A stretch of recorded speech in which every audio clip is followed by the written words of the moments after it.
I'm from Nevsal Elevli, from Turkish Milliyet.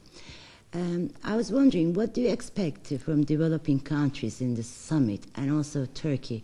What role do you think Turkey should be playing, or you're expecting Turkey to be playing, as much as we are aware? I think that all the countries at the summit are going to have to be a voice for their own people, and a voice for people in countries like theirs who are not at the summit.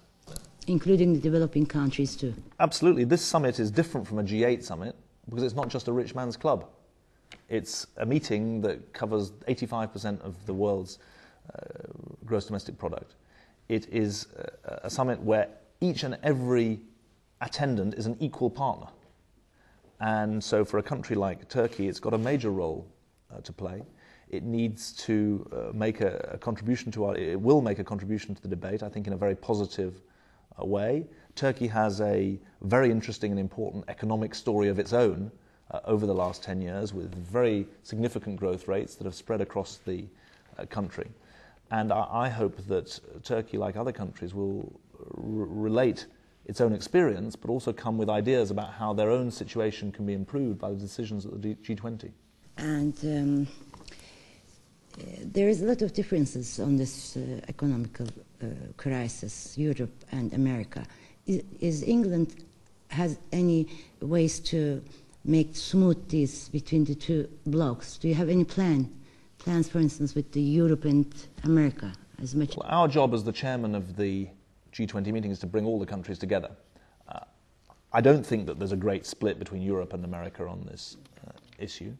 There's intensive work going on to make sure that in all the fields, financial regulation, macroeconomic coordination, development policy, trade, there are concrete outcomes. And that's something that I think is very important. I hope that we will see that Britain's chairmanship is effective in finding common ground and bringing countries together, and that's what we're trying to do.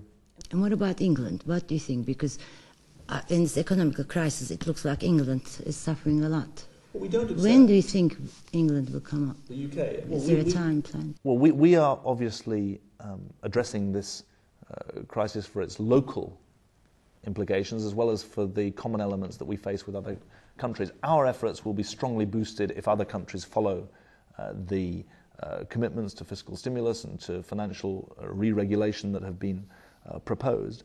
I think it's very important that we remember that the British economy still has a higher share of manufacturing than the French economy. That's not something that's very well known, but despite our strength in financial services, we have a bigger manufacturing sector than France. We've become a car producer again.